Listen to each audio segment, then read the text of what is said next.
Yakin, jangan ragu. Ya, semua yang yakin-yakin itu sudah pasti amalan hati, Pak. Sudah pasti hati itu. Bukan amalan lisan. Kalau lisan bisa berubah. Kalau sudah sampai ke hati jadi komitmen. Ya, aku mencintaimu. Jangan percaya. Tuliskan cintamu itu dengan menuliskan namaku di buku nikah kita. Catat.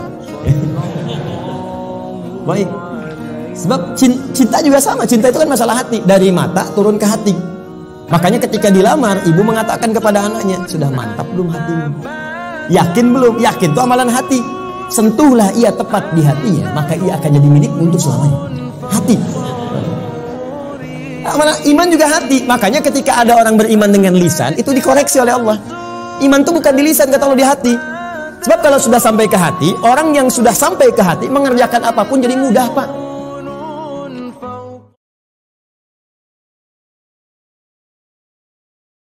Bapak punya masalah di kantor, Pak, macam-macam, kan?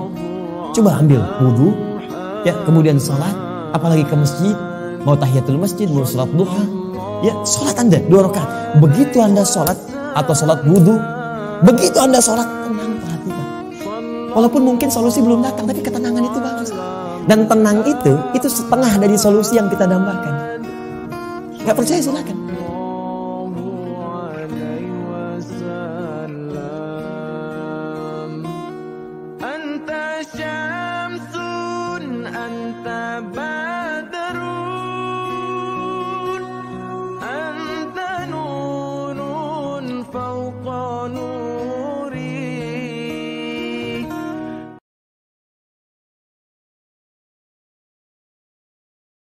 Dikumpulkan harta paling banyaknya untuk membangun rumahnya yang mewah, kendaraannya yang banyak.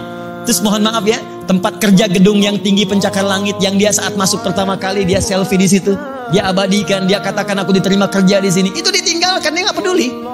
Dia keluar. Di baru gempa kecil, Anda sudah nggak peduli dengan dunia. Dan sudah nggak sadar teman, nggak ada yang ngajak teman, keluar aja semua. Bagaimana ketika yang dihadirkan 74 skala Richter? Semua naik ke atas. Wa akhrajatil ardu afqalaha. Anda sudah nggak ada pusing lagi, memikirkan dunia nggak ada. Dan selesai Anda. Di Allah tuh cuma kadang tegur kita dengan skala kecil. Kita ingat nggak itu sama Tuhan? Kita ini wafat dan fitrah kita mengatakan itu, kamu keluar loh, tinggalkan. Yang paling berharga itu diri kita, amal kita. Kalau pulang nggak ada amal, apa yang mau kita bawa?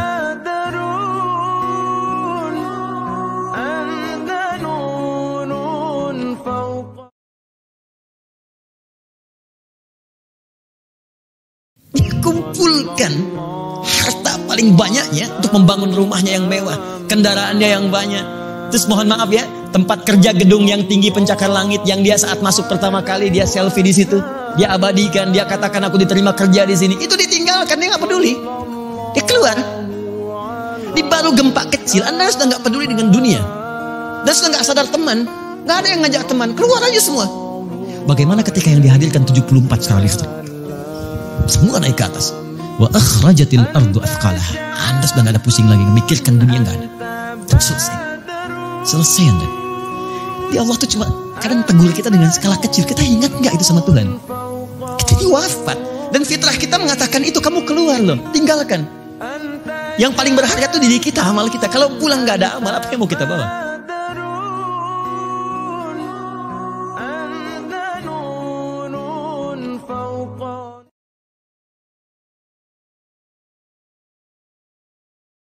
Apa syarat dan ketentuan puasa Daud? Teman-teman sekalian, untuk puasa Daud ini tidak ada syarat dan ketentuan khusus. Berlaku untuk kita semua, hanya berlaku 2 hal saja ketentuan utamanya.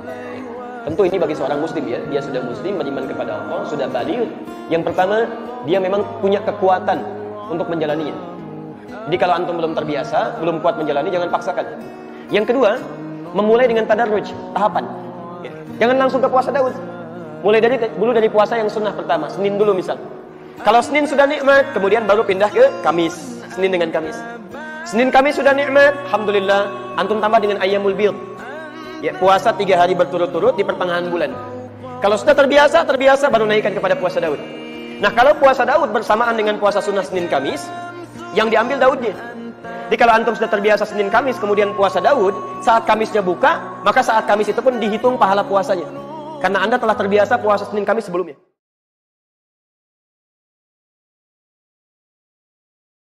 Kalau seseorang ingin mendapatkan surga Firdaus, maka pertanyaannya, amal apa yang dia siapkan ini? Maka dijawablah oleh Allah Subhanahu wa taala dengan menurunkan diantaranya surah ke-23. Surah Al-Mu'minun dari ayat 1 sampai dengan ayat 11. Nih satu amalannya, salat yang khusyuk. Terus dua, teruskan ya kan? Dia abai atau meninggalkan kepada yang segala yang sia-sia. Kemudian yang ketiga, berzakat. Empat, jaga kehormatan, ya. Tidak selingkuh, tidak berzina. Teruskan, mereka yang menjaga amanat.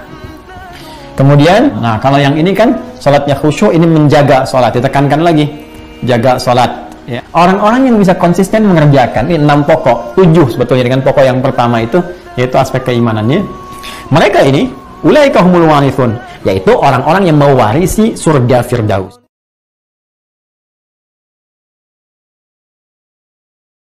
Kita tidak tahu dari sekian amal yang kita kerjakan berapa yang diterima oleh Allah Subhanahu wa taala. Beruntung dan bersyukurnya kita, Allah punya sifat asy-syakur. Asy-syakur itu yang maha menerima walaupun sedikit. Karena itulah kita berbahagia Allah menampilkan sikap dan sifat asy-syakur. Sifatnya asy-syakur, sikapnya menerima dengan sifat itu segala hal yang terbaik dari hamba sekalipun hanya sedikit, dan berkenan menyempurnakan. Jadi kita bermohon, salah satu cara menyempurnakan itu dengan berdoa. Karena itu ada doa yang sampai kepada kita, wa tammim taqsirana ya Allah ya rabbal alamin. Taqabbal minna salawatina wa qiyamana wa ruku'ana wa sujudana wa takhasyu'ana wa tadarru'ana wa siyamana wa tammim taqsirana ya Allah ya rabbal alamin. Ya Allah, mohon terima selama Ramadan ya Allah puasa kami, salat kami, rukuk kami, sujud kami, kekhusyuan kami, penghambaan kami, semua amal kami, dan kami memahami nggak semuanya mungkin ya Allah kami kerjakan baik dalam pandangan-Mu. Namun mohon sempurnakan ya Allah kekurangan itu dengan segala kemuliaan dari sisi. Suami Anda titipan, istri Anda titipan. Maka tolong jaga titipan itu supaya kembali dalam keadaan baik. Maka tugas kita membuat dia soleh. Kalau Anda ingin istri yang solihah, jangan dituntut dia, tapi bantu dia jadi solihah. Kalau ibu ingin suami soleh, jangan banyak dituntut, bantu dia supaya soleh.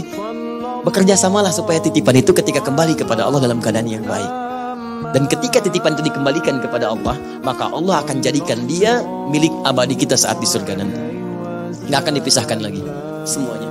Tapi jangan sampai terjadi satu berteriak di neraka karena tak sanggup kita selamatkan pada saat itu.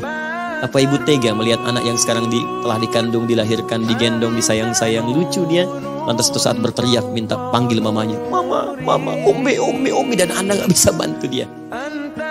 Karena itu anak berbakti pada orang tua berbakti pada anak, muliakan semuanya itu. Insya Allah Allah berikan kemuliaan pada kita semua.